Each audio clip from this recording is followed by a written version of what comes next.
The room was dim, the faint glow of a bedside lamp illuminating the face of a man I once loved, now twisted in a smile that wasn't for me.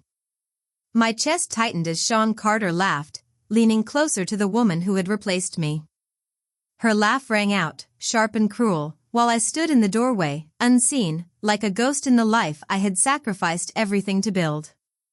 The room swirled. Pain, humiliation, and betrayal clawed at me, but the worst was the hollow realization I had done this to myself. Every hour worked, every penny spent, every dream abandoned had been for him. And now, like a worn-out tool, I was discarded. Suddenly, the ground disappeared beneath me. The screech of tires, a sharp jolt, and then darkness. When I opened my eyes again, the world felt wrong. The pain was gone, replaced by a startling clarity. The air was cold against my skin, and I wasn't lying on the road. Instead, I was seated at an old wooden desk in a room that smelled faintly of chalk and pencil shavings. My heart pounded as I looked around. High school. The principal's office. And sitting before me, behind a desk cluttered with papers, was Principal Turner, peering at me over his glasses. His voice, sharp and impatient, broke the eerie silence. "So, Emily Brown. You've decided to drop out of school?" Drop out? The words hit me like a slap. Memories of my past life, the one I had just left behind, flooded back with brutal clarity. Dropping out, sacrificing my education for Sean, giving up everything, only to be betrayed. No. Not again. Not this time. I stood abruptly, the chair screeching against the floor. "No," I said, my voice firm. "I'm not dropping out." The principal raised an eyebrow, clearly unimpressed. "You're already on thin ice, Miss Brown. Your grades have plummeted, and your tuition fees are still unpaid. If you don't pay the $18,904 owed by the end of this month, you're out, whether you want to be or not." I clenched my fists. The number wasn't just daunting. It was impossible. My mind raced. I wasn't the same Emily Brown anymore. The quiet, submissive girl who let others dictate her life was gone. The decade of suffering had stripped her away, leaving someone else in her place. Before I could respond, the door burst open, and my grandmother, Helen, barged in. Her presence was as suffocating as I remembered, frail but sharp-tongued, carrying a large woven sack. "Emily's not staying in school," she announced, her voice cutting. "If she's not going to study, these can be sold." She dumped the sack onto the floor, spilling my meager belongings. My notebooks, textbooks, even the faded sweater I wore to ward off the cold, everything was thrown in as if it were garbage. "Mrs. Brown," the principal began, clearly exasperated. "There are better ways to phrase." I said no. My voice cut through the room, louder than I intended. The weight of my past life pressed against me like a vice. "I'm not dropping out," I repeated, stepping forward to snatch the sack from her hands. Helen turned to me, her face contorted with rage. "What do you mean, you're not dropping out? Your father's dead, we have no income, and your brother still needs to go to school. Do you want to end up as unlucky as your mother?" Her words stung, but I refused to back down. "Jake isn't even my real brother," I shouted, the words tumbling out before I could stop them. "You brought him here to maintain some imaginary family legacy.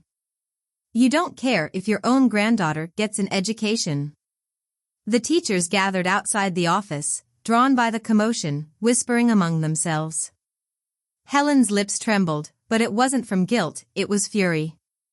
"Are you trying to kill me with shame?" she cried, tears streaming down her face. "You'll ruin this family." I felt something snap inside me. "This family has already ruined me," I said coldly.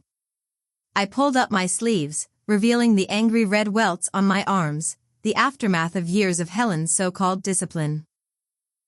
Gasps rippled through the crowd. "This is what you want?" I asked, my voice steady despite the shaking in my hands. To marry me off to some old man for money? You think that'll save your precious legacy? Silence filled the room. Then, a familiar voice spoke up. Emily has been through so much. Mr. Harris, my English teacher, stepped forward, his kind eyes full of concern. Mrs. Brown, our school provided financial aid for Emily's enrollment. Forcing her to drop out would be a mistake. Helen scoffed, her disdain evident. Girls grow up and get married anyway. Isn't it better for them to have a husband who can take care of them? Mr. Harris's expression hardened. Joe Miller is 40 years old, Mrs. Brown. Emily is 16. What you're doing is not only unethical but illegal. The weight of his words silenced even Helen. After a tense pause, she relented with a dismissive wave of her hand. Fine. She can stay. But I'm not paying a single penny for her tuition. I exhaled, but relief was fleeting. Helen grabbed my arm as we left the office, her grip bruising. If you want to go to school, she hissed, you'll figure it out yourself. As the doors slammed shut behind her, I realized I was truly on my own. But that was fine. This time, I wouldn't just survive, I would win. The classroom buzzed with noise when I arrived. Students laughed and chattered, their conversations bouncing off the walls like a chaotic symphony. As I stepped through the doorway, dragging the woven sack Helen had so kindly packed for me, the noise stopped abruptly. Every head turned in my direction, their gazes heavy with curiosity and judgment. Ignoring the stares, I marched to my old seat. But when I reached it, I found someone else sitting there, Dylan Reed, the self-proclaimed class clown. His smirk deepened as he saw me approach. Why are you back, Emily? Dylan sneered, leaning back in my chair like he owned it. With your grades, you might as well drop out. You'd be better off flipping burgers than wasting everyone's time here. The room erupted in laughter, feeding off his cruel joke. The humiliation prickled under my skin, but I refused to let it show. I had endured far worse than Dylan Reed's petty insults. Move your stuff, I said, my voice calm but firm. Dylan blinked, clearly not expecting me to push back. What did you say? He asked, his tone dripping with disbelief. You heard me. Move your stuff, I repeated, louder this time. The laughter died down as the class watched the exchange with rapt attention. Dylan's face turned red with anger. You couldn't even get into a community college, and you think you're still relevant here? Just admit it, you're a failure. I slammed my books onto the desk with a loud thud, cutting through his words like a knife. At least I got into this school based on my grades, I said, my voice steady. Not like you, who had to buy your way in. A collective gasp rippled through the room. The first rule of fighting back against bullies, aim for the leader. And everyone knew Dylan's dirty little secret, his parents' generous donation to the school had secured his spot. He squirmed in his seat, his confidence faltering. I don't know what you're talking about, Dylan stammered, his voice rising in pitch. You're just mad because no one likes you. No wonder everyone says, I don't care what they say, I interrupted, my tone icy. Unlike you, I'm here to prove something to myself, not to anyone else. Before Dylan could retort, the bell rang. Mrs. Harper, our English teacher, strode into the room with her usual air of authority. Her sharp gaze swept across the class, and the tension in the room evaporated as everyone scrambled to their seats. Mrs. Harper didn't waste time. She slammed a stack of papers onto her desk, the sound echoing like a gunshot. It's bad enough that this class scores lower than the others on every test, she began, her tone laced with disdain. Today, we're fixing that. One mistake in the dictation, and you'll rewrite it 100 times. Her eyes landed on Dylan, who immediately raised his hand. Mrs. Harper, he said with a malicious grin, Emily said she knows how to do it. Let her go first. I froze as the class erupted in murmurs and laughter. Dylan's trap was obvious. He wanted to humiliate me in front of everyone. But I wasn't the same girl who shied away from challenges. "I'll do it," I said, rising from my seat. The room went silent as I approached the board. Mrs. Harper handed me a marker, her expression skeptical. "If you mess up even one word, you'll rewrite it 200 times, she warned. I nodded and began writing, my hand steady and my mind focused. Dylan's mocking voice cut through the silence. "If you can't do it, just admit it and save us all the trouble." But as I continued, his jeers faded. My memory, sharpened by years of struggle and survival, carried me through. By the time I finished, the room was dead silent. Mrs. Harper inspected my work, her sharp eyes scanning every word. Then, to my surprise, she nodded. "Correct," she said, her voice tinged with reluctant approval. I stepped back to my seat, ignoring the stunned expressions of my classmates. Dylan's face was a mix of anger and disbelief. For once, he had nothing to say. After class, I headed to the library to escape the suffocating atmosphere of the classroom. The quiet hum of the air conditioner and the faint smell of old books provided a much-needed refuge. I buried myself in a textbook, determined to catch up on the months of studying I had missed. But my peace was short-lived. Sean Carter appeared, leaning against the bookshelf with his usual air of smugness. He looked at me with a mixture of pity and amusement. "You really think you can turn things around?" he asked, his voice low. I didn't bother looking up. "What do you want, Sean?" "I want to help," he said, his tone insincere. "I can talk to Mr. Gordon about your grades. Maybe get him to ease up on you." I finally met his gaze, my eyes cold. "I don't need your help, Sean. And I don't owe you anything." His expression faltered, and for a moment, I saw a flicker of guilt. But it was gone as quickly as it appeared. "Suit yourself," he said, turning to leave. "But don't say I didn't offer." As he walked away, I clenched my fists. Sean had been the catalyst for so much pain in my past life, and seeing him now only strengthened my resolve. This time, I wouldn't let him, or anyone else, drag me down. Back at home, the tension was unbearable. Jake lounged on the couch, his greasy hair and stained shirt a testament to his laziness. Helen glared at me from the kitchen, her disdain palpable. "You're just wasting your time," she muttered as I unpacked my books. "Girls like you don't belong in school. You'll end up just like your mother." I ignored her, focusing on the pages in front of me. My past life had taught me that words were meaningless when they came from people who didn't believe in you. Actions spoke louder, and I was determined to prove her wrong. As the days passed, I threw myself into my studies, waking up early to review and staying late at school to practice. Mr. Harris noticed my dedication and began offering extra help after class, his encouragement a small but vital lifeline. "You have potential, Emily," he said one evening, handing me a stack of practice tests.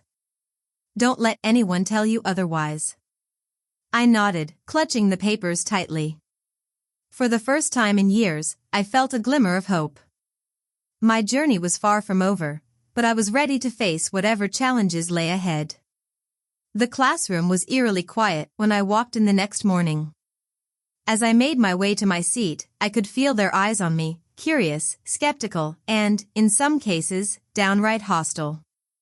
The news had spread like wildfire. Emily Brown, the girl who had been all but written off, was determined to fight her way back to the top. Dylan Reed, still nursing the wounds to his fragile ego, sat slouched in his chair. He shot me a glare as I passed.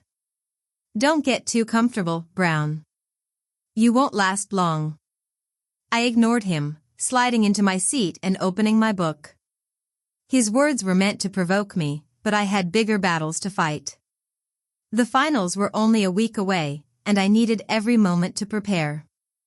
The week flew by in a blur of late-night study sessions and early morning reviews. I spent most of my time in the library, poring over textbooks and solving practice problems. Mr. Harris had become my unofficial mentor, offering guidance and encouragement whenever I felt overwhelmed. "You've got this, Emily," he said one afternoon as he handed me a graded practice test. "Your scores are improving faster than I expected." I looked at the paper in my hands, the bold red 85 at the top feeling like a small victory. "Thanks, Mr. Harris," I said, my voice steady. "I won't let you down." But not everyone was so supportive. Sean Carter seemed to take a particular interest in my efforts, his smug comments and sly remarks becoming a constant distraction. "Do you really think one good score will change anything?" he asked one day, leaning against my desk. "This school doesn't reward comebacks. It rewards consistency." I met his gaze, refusing to back down. "Consistency isn't the same as talent, Sean. And I have more of it than you think." He smirked, clearly enjoying the verbal sparring. "We'll see about that." By the time finals week arrived, the entire school was buzzing with anticipation. The academic rankings were about to be reshuffled, and everyone was eager to see who would rise to the top. On the morning of the first exam, I arrived early, determined to secure a good spot in the exam hall. The seating arrangement was based on academic rankings, and as one of the lowest-ranked students, I was placed at the back of the room. The other students in my section were loud and unfocused, their chatter grating on my nerves. A girl with a bob haircut sitting next to me leaned over and whispered, "Let's help each other out, okay?" I didn't bother responding. Cheating wasn't an option, not this time. Mr. Gordon, the proctor for the exam, entered the room with his usual air of superiority. His eyes landed on me, and I could feel his disdain from across the room. "Emily Brown," he said, his tone sharp. "I'll be keeping a close eye on you." I raised my hand calmly. "Mr. Gordon, can I sit near the front? The lighting is better there." He looked taken aback by my request, but nodded begrudgingly. "Fine. But don't think for a second that I'll let my guard down." I moved to the front, my nerves steeled. This was my chance to prove myself, and I wasn't going to let anyone get in my way. The first exam was language arts. As I flipped through the pages, my confidence grew. The questions were challenging, but they played to my strengths. Years of reading and writing, even outside the classroom, had sharpened my skills. I filled in every blank and wrote carefully, ensuring I didn't leave anything unanswered. When I handed in my paper, I felt a small flicker of hope. One exam down, 5 to go. The next exam was math, and Mr. Gordon's presence loomed larger than ever. He hovered near my desk, his eyes boring into me as if daring me to make a mistake. "Mr. Gordon," I said politely, "you're blocking my light." His face reddened, and he moved away, but his hostility didn't waver. I focused on the questions in front of me, ignoring his attempts to distract me. The problems were tough, but thanks to Brian White's study materials, I managed to solve most of them. Halfway through the exam, a crumpled piece of paper landed on my desk. I glanced at it, recognizing the handwriting immediately. It was an answer sheet. My gaze snapped to the girl with the bob haircut, who was frantically motioning for me to take it. Before I could react, Mr. Gordon stormed over. "Caught you," he shouted, snatching the paper from my desk. "I knew you couldn't do this on your own." The classroom fell silent as he held up the paper triumphantly. "Who threw this?" he demanded. The girl with the bob haircut stammered. It was her idea. She asked me to do it." My jaw clenched. "That's a lie," I said, my voice cold. "I didn't ask for anything. If you check my answers, you'll see I didn't need her help." The room buzzed with murmurs as the tension mounted. Mr. Gordon glared at me, his face twisted with anger. "We'll see about that." After the exam, the surveillance footage was reviewed, and the truth came to light.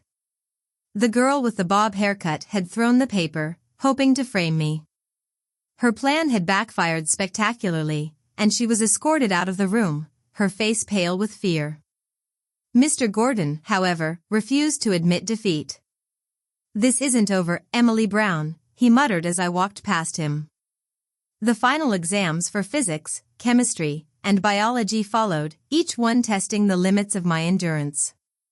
By the time I completed the last paper, I was exhausted but relieved. The hardest part was over. Now all I could do was wait for the results. When the scores were finally posted, the school erupted into chaos. My name, Emily Brown, was listed among the top 10 for English, a feat that hadn't been achieved by someone in my academic position in years.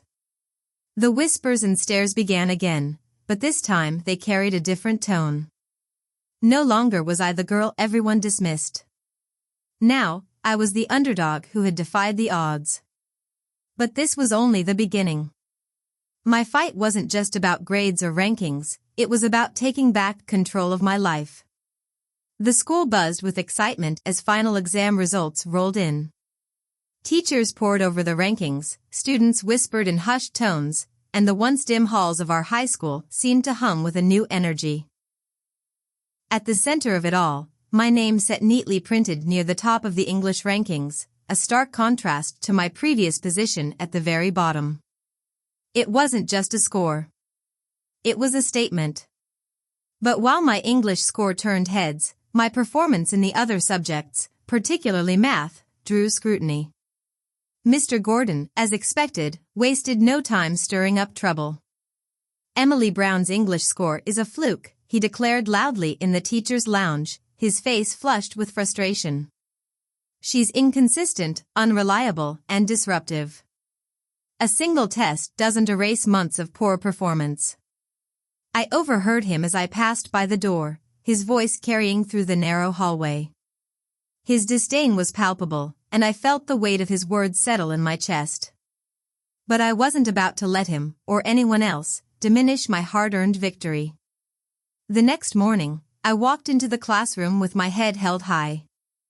A hush fell over the room as students noticed me, their expressions a mix of curiosity and unease. I could feel the shift in their perception, a mix of reluctant respect and lingering doubt. Dylan Reed, predictably, couldn't resist taking a jab. "Congratulations, Emily," he said, his tone dripping with sarcasm. "You managed to score in the top 10 for English.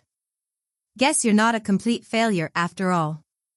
The class snickered, but I met Dylan's gaze without flinching. "Thanks, Dylan," I said, my voice steady. "That means a lot coming from someone who can't pass a test without cheating." The laughter stopped abruptly, replaced by a tense silence.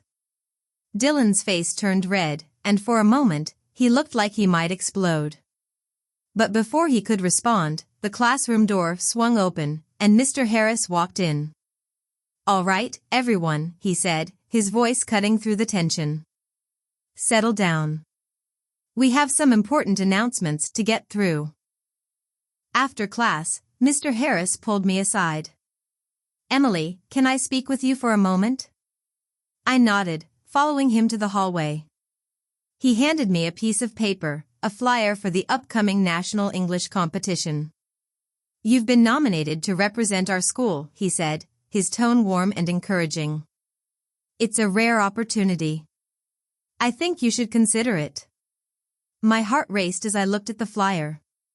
Competing at the national level was a chance to prove myself on a much larger stage, a chance to show everyone, including myself, what I was truly capable of. "I'll do it," I said, my voice filled with determination. "Thank you for believing in me." Mr. Harris smiled. "I knew you'd say that. Let's start preparing right away." That evening, I returned home to find Helen and Jake waiting for me. Helen's expression was cold and calculating, while Jake wore his usual smug grin. "What's this I hear about you refusing to drop out?" Helen demanded, her voice sharp. "Do you think you're better than this family?" I dropped my bag by the door, my patience already wearing thin. I'm staying in school because I deserve an education, I said firmly. And I'm not going to let you or anyone else take that away from me. Jake laughed, the sound grating. Big talk for someone who can't even afford tuition. I turned to face him, my eyes blazing. I'll figure it out, I said coldly. And when I do, neither of you will have any say in what I do with my life. Helen slammed her hand on the table, her voice rising. You ungrateful brat. After everything this family has done for you, everything this family has done for me? I interrupted, my voice trembling with anger. Like forcing me to work night shifts so Jake can play video games? Like trying to marry me off to a man twice my age? Is that what you mean? The room fell silent, the weight of my words hanging in the air. For the first time, Helen looked taken aback, as if she hadn't expected me to fight back. I'm done being your scapegoat, I said, my voice steady. I'm going to succeed, with or without your support. The next few weeks were a blur of preparation. Mr. Harris worked with me after school, helping me refine my skills for the English competition. I spent hours in the library, poring over vocabulary lists, grammar exercises, and essay prompts. Brian White, surprisingly, became an unexpected ally. Though quiet and reserved, he offered his help in subtle but meaningful ways, loaning me study materials, sharing tips for tackling tough questions, and even defending me against the occasional sneer from our classmates. One afternoon, as we sat in the library, Brian glanced at me over the top of his book. Why do you push yourself so hard? He asked, his tone curious rather than judgmental. I hesitated, the question catching me off guard. Because I have no choice, I said finally. I've wasted too much time already. I can't afford to fail again.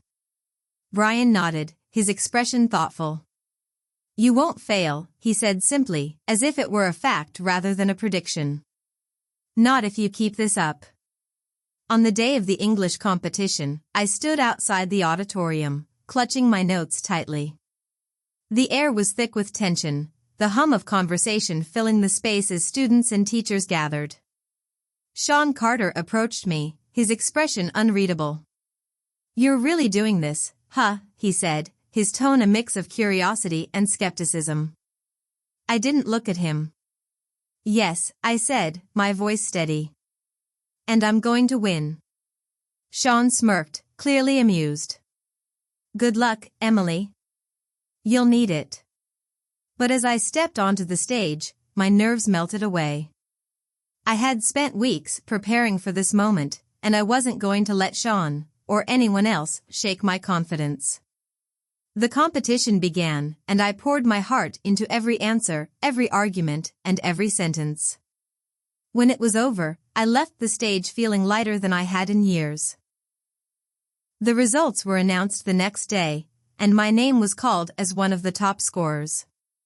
The recognition was overwhelming, but it was more than just a win.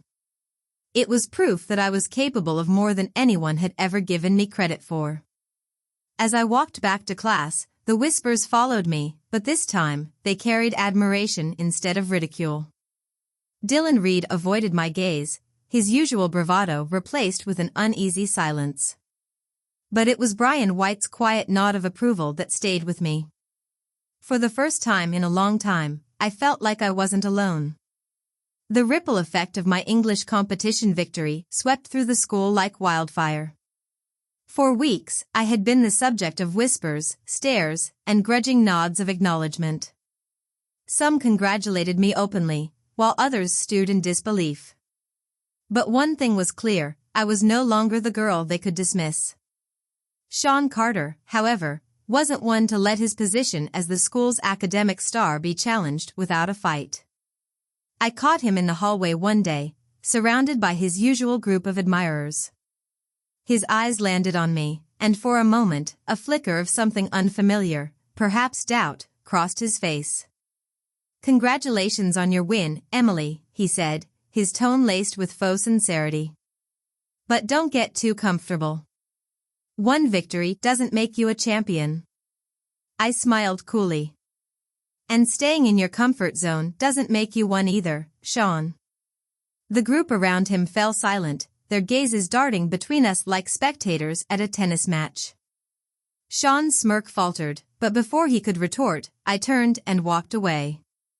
There was no point in engaging with someone who thrived on control and manipulation. In the weeks following the competition, my focus shifted to the upcoming national finals. The stakes were higher, the competition fiercer, and the pressure suffocating. Yet, for the first time in my life, I felt like I was building something for myself, brick by brick, victory by victory. Brian White became a quiet but steadfast presence during this time. While he rarely offered compliments, his actions spoke louder than words. He would leave study materials on my desk without a word, or subtly correct my mistakes during group study sessions. One afternoon, as we worked in the library, I noticed him watching me with an expression I couldn't quite decipher. "What?" I asked, feeling self-conscious. He shrugged, looking back at his book. "You've changed." I raised an eyebrow. "Good or bad?" "Good," he said simply. Then, after a pause, he added, "It's like you've finally realized your worth." The words struck a chord. I had spent so much of my past life chasing validation from others, sacrificing my dreams for people who didn't deserve it. This time, I was determined to live for myself. But not everyone shared Brian's quiet encouragement. Lindsay Chun, the self-proclaimed queen of the classroom, had made it her mission to tear me down.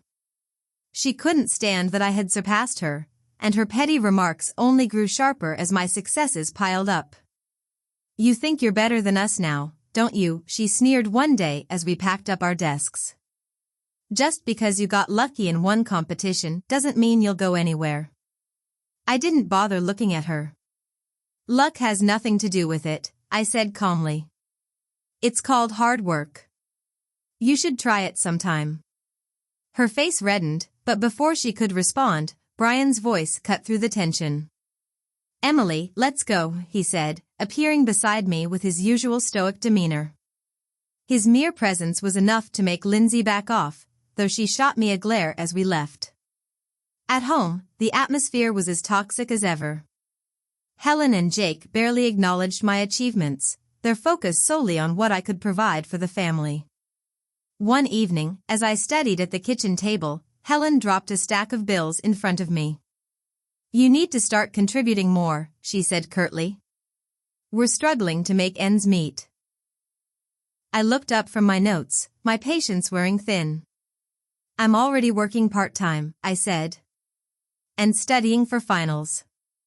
What else do you want from me?" Jake chimed in from the couch, his voice dripping with entitlement. "How about giving up this school nonsense and getting a real job? You're not going to amount to anything anyway." I clenched my fists, anger bubbling under the surface. "You're wrong," I said, my voice firm. "I'm going to amount to more than you ever will, Jake. Just watch me." The breaking point came when Helen tried to sell my books to cover Jake's gaming expenses.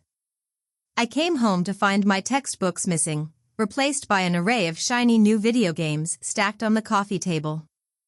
"Where are my books?" I demanded, my voice shaking. Helen looked at me with feigned innocence. "They were just taking up space.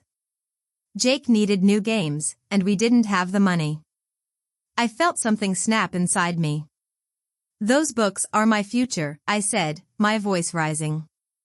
"And you traded them for his laziness?" "Don't raise your voice at me, young lady," Helen snapped, but her words only fueled my rage. "This is the last straw," I said, grabbing my bag. "I'm done being your doormat. Don't expect me to come back." And with that, I walked out, slamming the door behind me. For the first time, I felt a sense of freedom, terrifying, but exhilarating. I spent the night at a 24-hour cafe, hunched over borrowed notes and sipping on lukewarm coffee. The glow of the streetlights outside felt oddly comforting, a reminder that the world was bigger than the small, suffocating bubble I had been trapped in.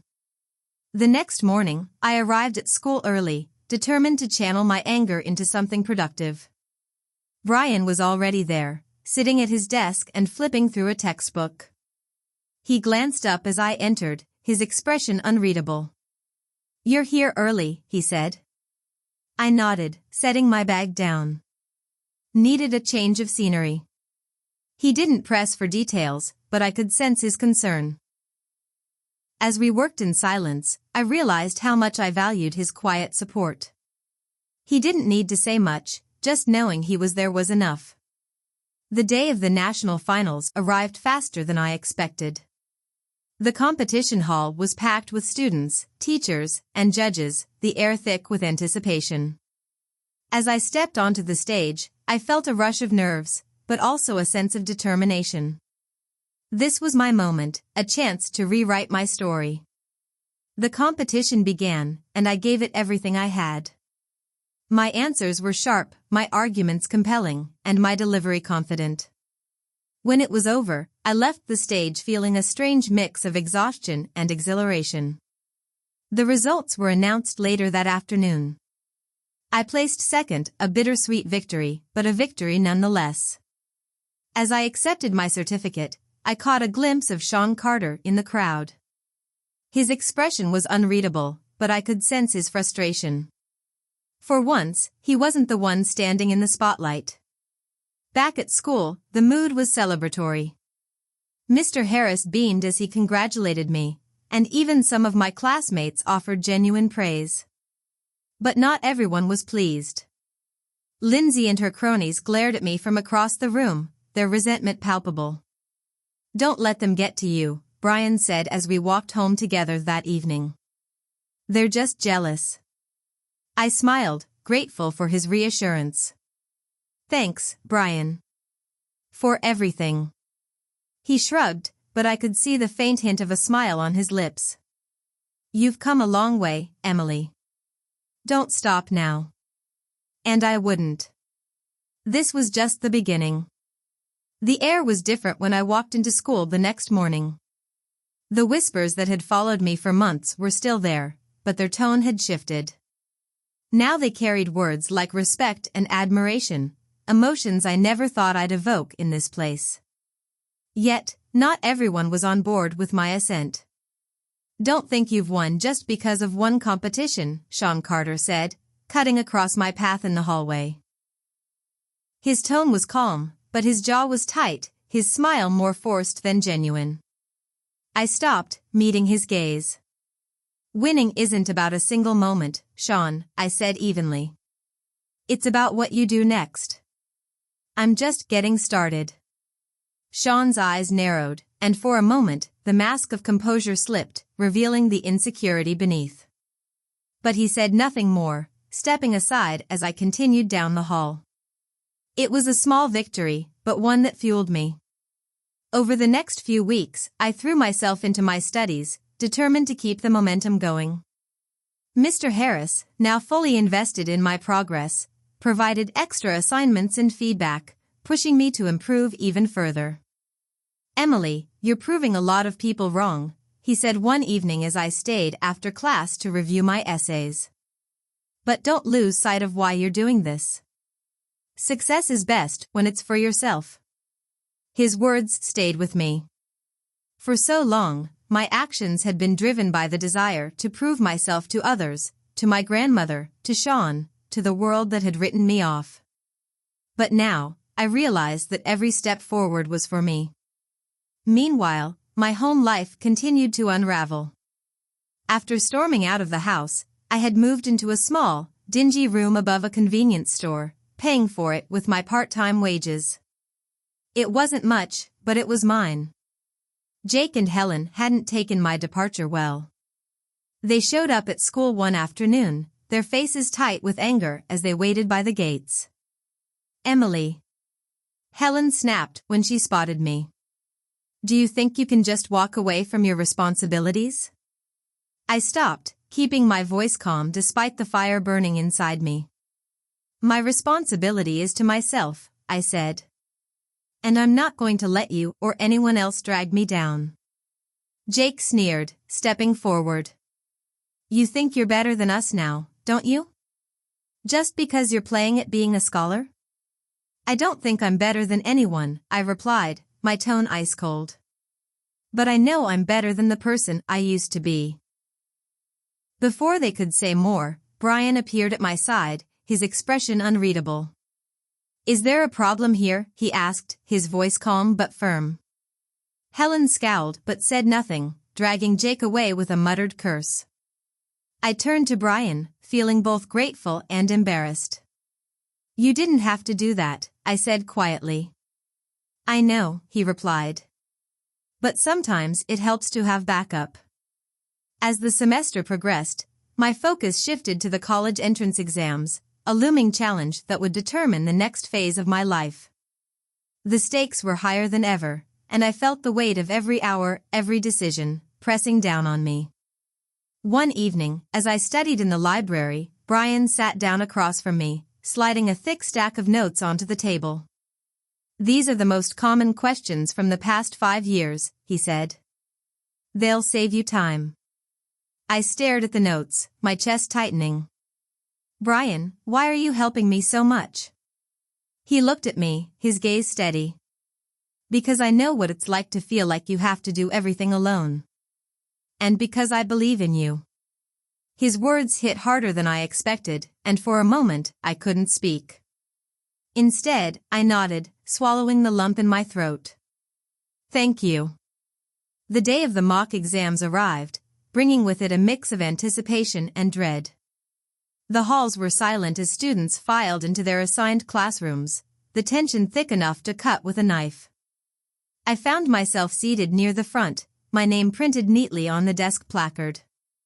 Mr. Gordon, as usual, was the proctor, his gaze sharp and disapproving as he handed out the test papers. You've made quite the show of yourself, Emily, he said quietly as he passed me. Let's see if you can back it up. I didn't rise to the bait.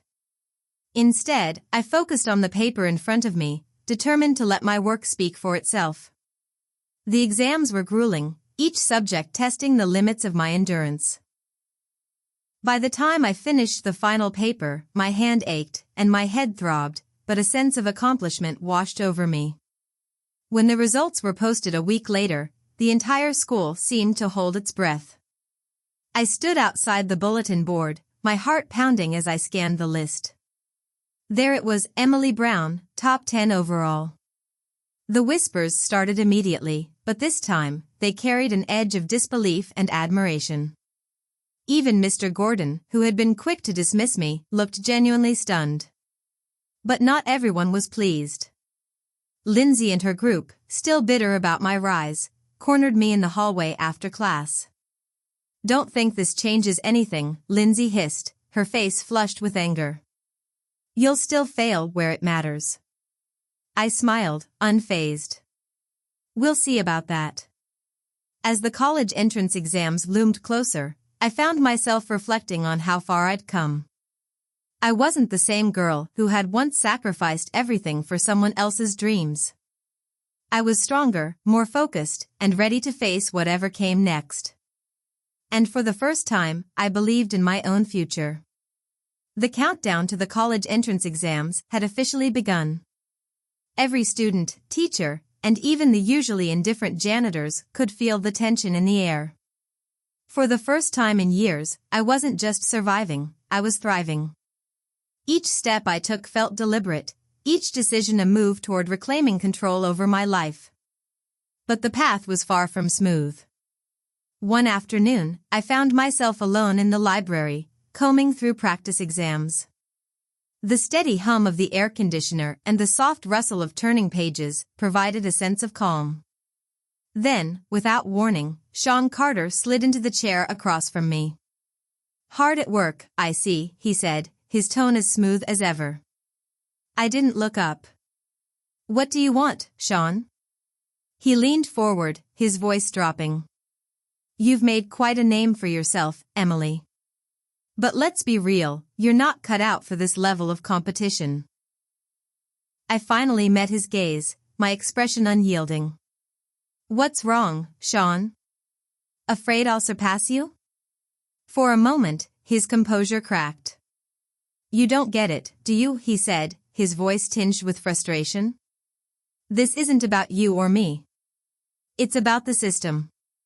People like us don't get to change the narrative. I leaned back, a small smile tugging at my lips. You're right. We don't get to change the narrative. We have to take it and make it ours. Sean stared at me, his jaw tightening. He muttered something under his breath before standing and walking away, his usual confidence noticeably shaken. The days leading up to the exams were a blur of study sessions, mock tests, and whispered conversations with Brian. While others crammed frantically, I stuck to my plan, a disciplined regimen that balanced review with moments of rest.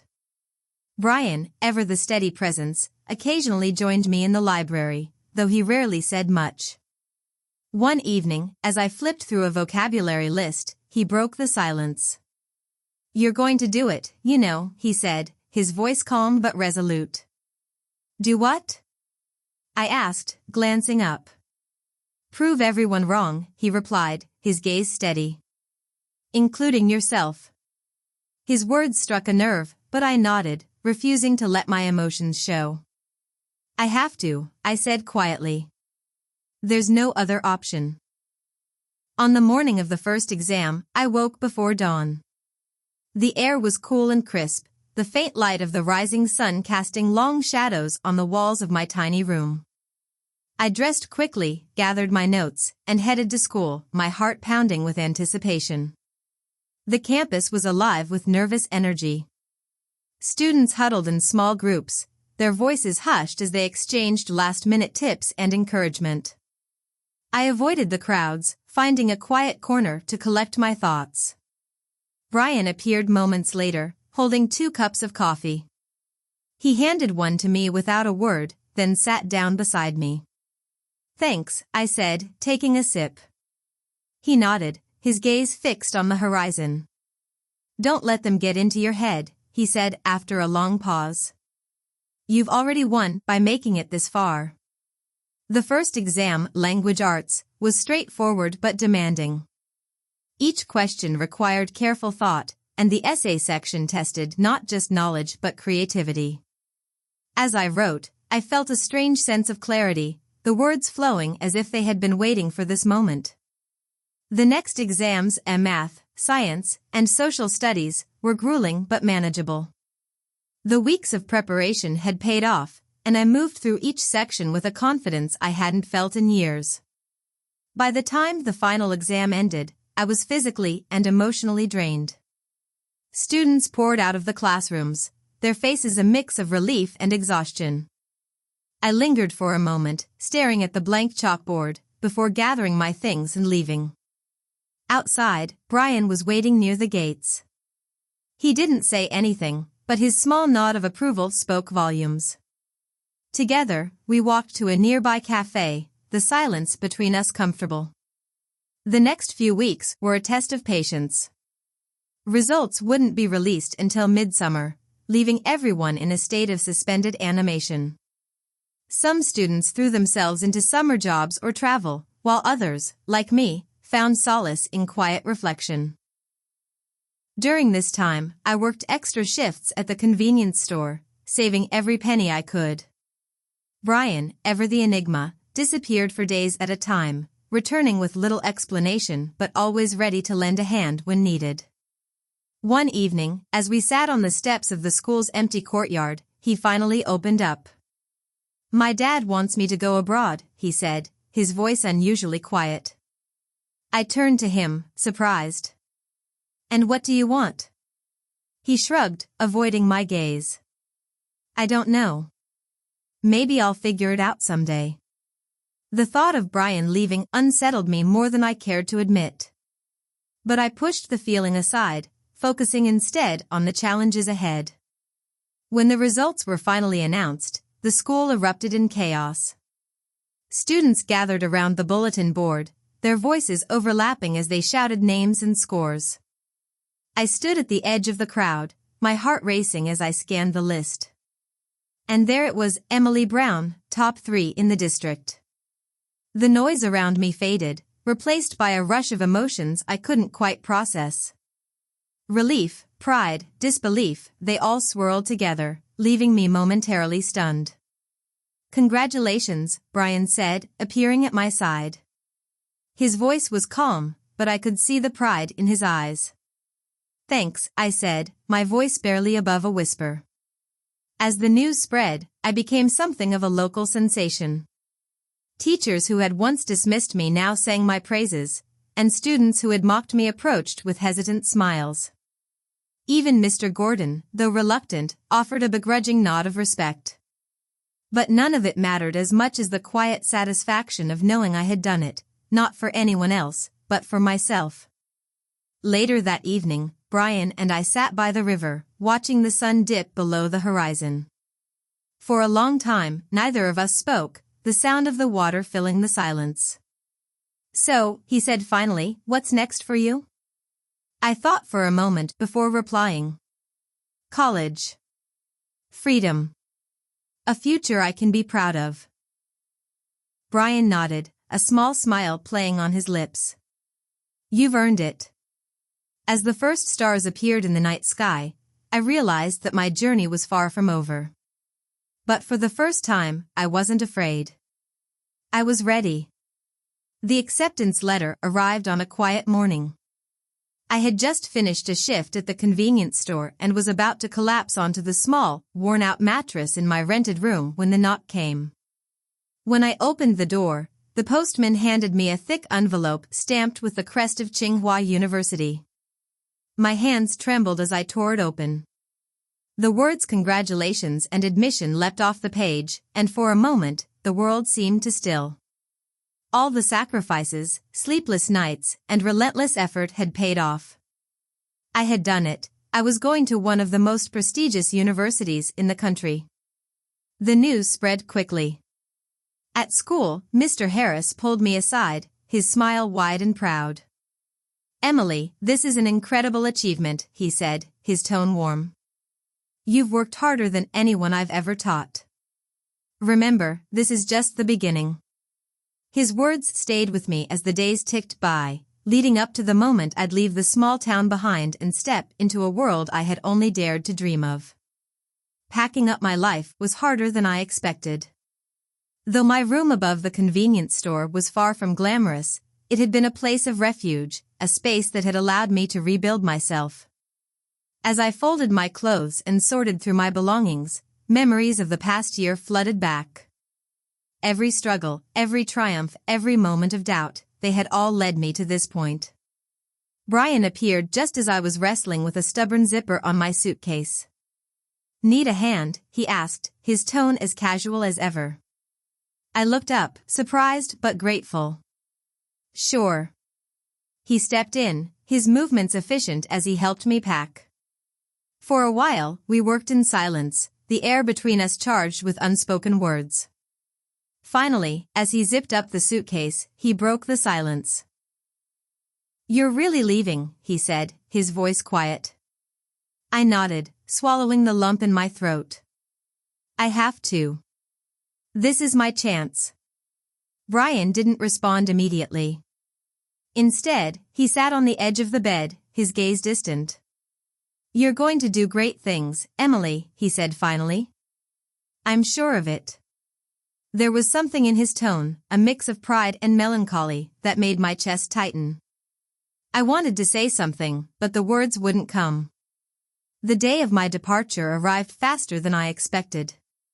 The train station buzzed with activity as I stood on the platform, my suitcase by my side.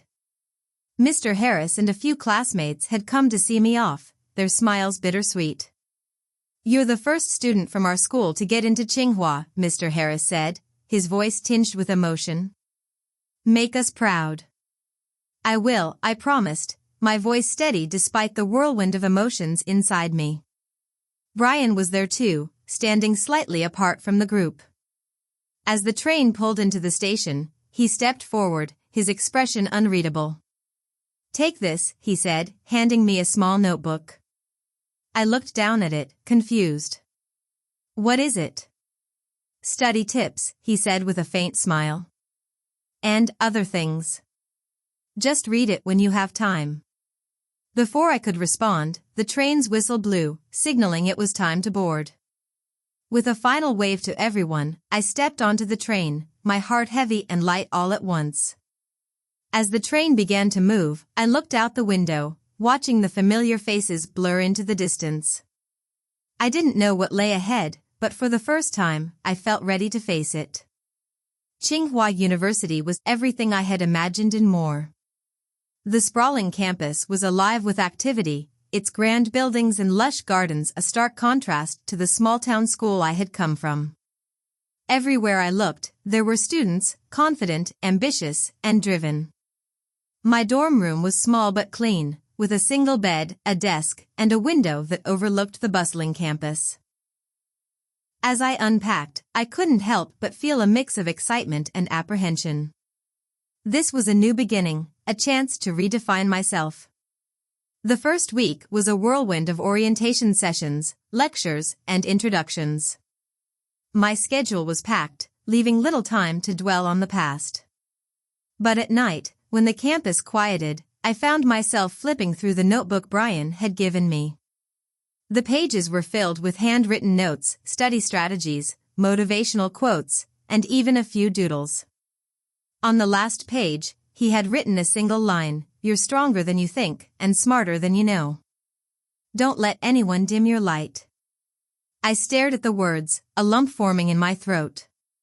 Brian's quiet support had been a lifeline in ways I hadn't fully realized. I made a silent promise to myself to make the most of this opportunity, not just for me, but for everyone who had believed in me. Despite my initial fears, I quickly found my footing at Tsinghua. My professors were demanding but inspiring, and my classmates, though intimidating at first, proved to be a diverse and dynamic group. I threw myself into my studies, determined to prove that I belonged here. But no matter how busy I was, I couldn't stop thinking about Brian. I wondered how he was doing, whether he had decided to go abroad, and if he missed our quiet moments in the library as much as I did. One evening, as I sat in the campus cafe, my phone buzzed with a message. It was from Brian. "Brian, how's life at Tsinghua? Ready to take over the world yet?" I couldn't help but smile as I typed my response. "Me, one step at a time. How about you? Still planning world domination?" His reply came quickly. "Brian, maybe. Or maybe I'm just waiting for you to catch up." I laughed softly, the sound drawing curious glances from the other students. Brian's words were simple, but they carried a warmth that made me feel less alone. As the weeks turned into months, I found myself growing more confident and capable.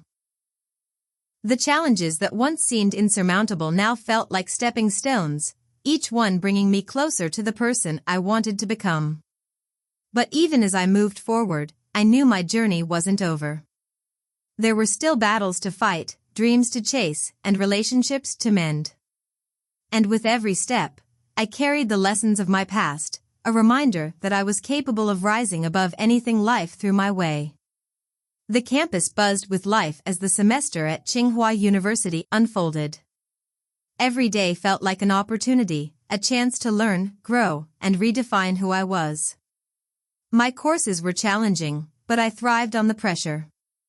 Late nights at the library became routine, my notebook filled with notes, strategies, and goals for the future. But no matter how much I immersed myself in this new world, there was a lingering thought in the back of my mind, Brian. His sporadic messages had become a source of comfort, a connection to the life I had left behind. Yet, his tone had shifted recently, becoming more distant, as though he was grappling with something he wasn't ready to share. One chilly evening, as I walked across campus, my phone buzzed. It was a message from Brian. "Brian, can we talk? It's important." My heart skipped a beat. Brian was never one for dramatics, so the urgency in his message caught me off guard. I quickly typed back. "Me, of course. Call me when you're free." A few moments later, my phone rang. I answered, my voice steady despite the nervous flutter in my chest. "Brian?" "Hey," he said, his tone unusually serious. "How's everything going?" "It's good," I replied. "Busy, but good. What about you?" There was a pause on the other end before he spoke. "I'm leaving." The words hung in the air, heavy and unexpected. "Leaving?" I echoed. "What do you mean?" "I've decided to go abroad," he said, his voice tinged with a mix of resolve and uncertainty. "My dad's been pushing for it, and I think it's the right move." For a moment, I didn't know what to say. "When?" I finally managed.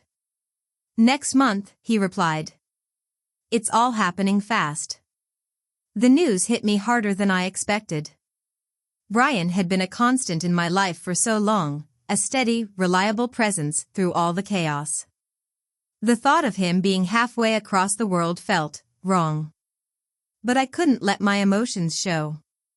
"That's a great opportunity," I said, forcing a smile he couldn't see. "You'll do amazing." "Thanks," he said, his voice soft. "But I didn't just call to tell you that. I wanted to make sure we're okay." "Why wouldn't we be?" I asked, genuinely confused. "Because I'm leaving," he said simply. "And because I care about you." The words sent a shockwave through me. "Brian, it's okay," he interrupted gently. "You don't have to say anything. I just wanted you to know." After the call ended, I sat in silence, the weight of his words settling over me. Brian had always been there for me, quietly supporting me without asking for anything in return. And now, he was leaving, and I hadn't even told him how much he meant to me. I stared at my phone, debating whether to call him back, but I couldn't bring myself to do it. Instead, I buried myself in my studies, trying to push the thoughts away. But no matter how hard I tried, they lingered, like a shadow I couldn't shake. The weeks leading up to Brian's departure passed in a blur. He messaged me occasionally, sharing updates about his preparations, but the distance between us felt more pronounced than ever. I threw myself into my work, hoping the chaos of university life would drown out the ache in my chest. Then, one afternoon, I received another message. "Brian, can you meet me before I leave?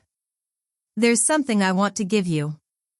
I hesitated, unsure if I was ready to face him, but I knew I couldn't avoid it forever. "Me, when and where?" He sent the details, and 2 days later, I found myself standing outside a small cafe near campus.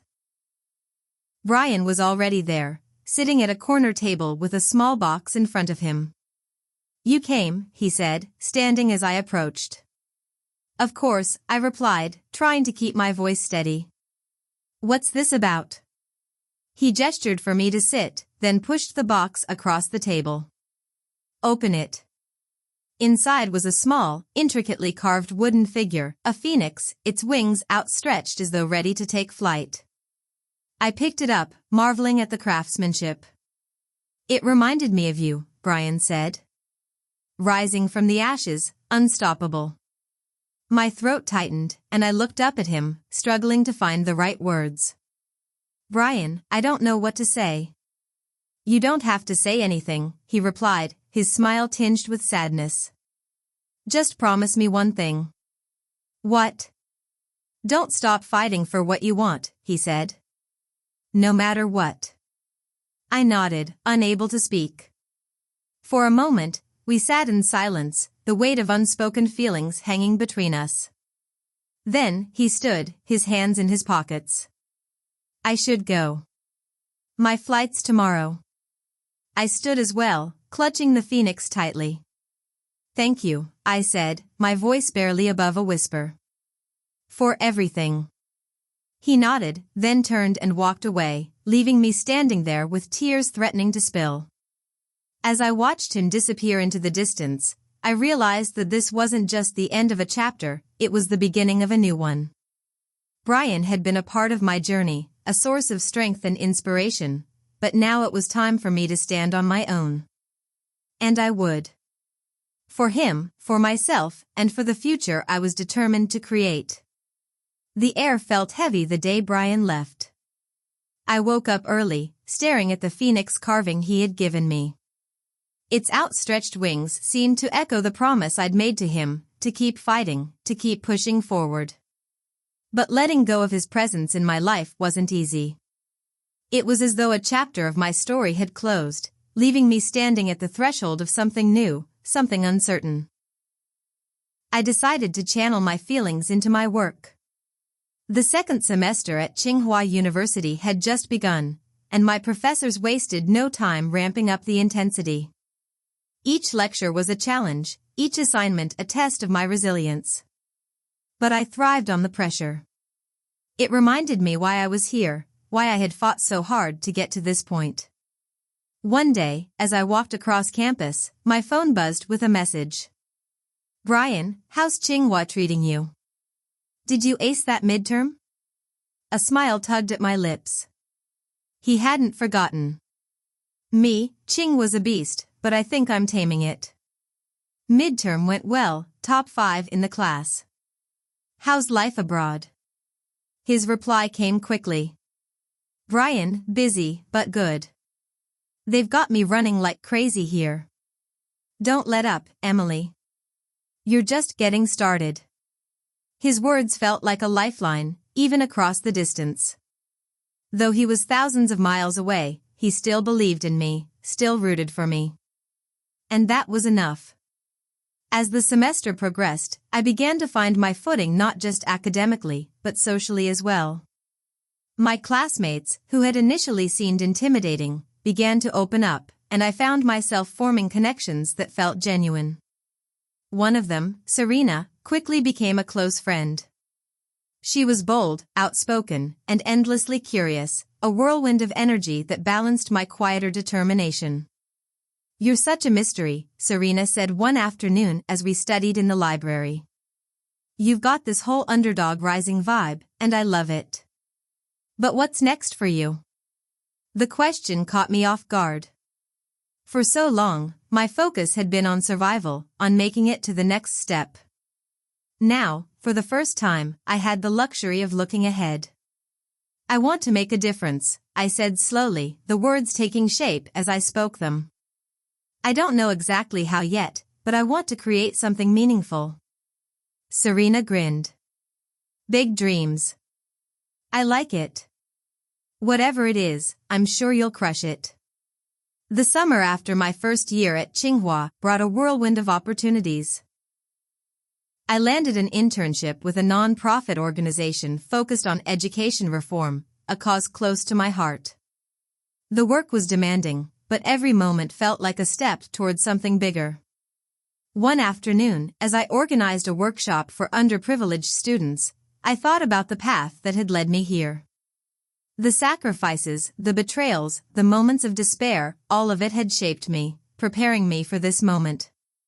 When I returned to my dorm that evening, I found a postcard waiting for me. It was from Brian. "Saw this in a shop and thought of you. Keep flying, Phoenix." I turned the postcard over, smiling at the picture of a vibrant red phoenix soaring against a backdrop of stars. Brian's words echoed in my mind, a reminder of the promise I had made. The years at Tsinghua flew by, each one filled with challenges, triumphs, and moments of growth. By the time graduation rolled around, I had built a network of mentors, friends, and colleagues who believed in me. My work with the nonprofit had evolved into a full-time role, allowing me to merge my passion for education with my skills in organization and advocacy. On the day of the graduation ceremony, as I stood in my cap and gown, I felt an overwhelming sense of gratitude. For Mr. Harris, who had believed in me when no one else did. For Brian, who had been my quiet anchor. And for myself, for refusing to give up, even when the odds were stacked against me. After the ceremony, as I walked across the campus one last time, my phone buzzed with a video call. It was Brian. "Look at you," he said, grinning through the screen. "A graduate of Tsinghua University. Who would have thought? I laughed, shaking my head. You did. And I was right, he said, his voice softening. I'm proud of you, Emily. Thank you, I said, my throat tightening. For everything. We talked for a while, catching up on his work abroad and my plans for the future. When the call ended, I felt a bittersweet ache in my chest. Though we were worlds apart, the bond we shared remained unbroken. As I left the campus, I glanced at the phoenix carving in my bag, a symbol of my journey, my resilience, and the promise to keep soaring higher. The world ahead was vast and uncertain, but I was ready for it. For the first time in my life, I didn't just see a future, I saw my future. And it was brighter than I had ever imagined.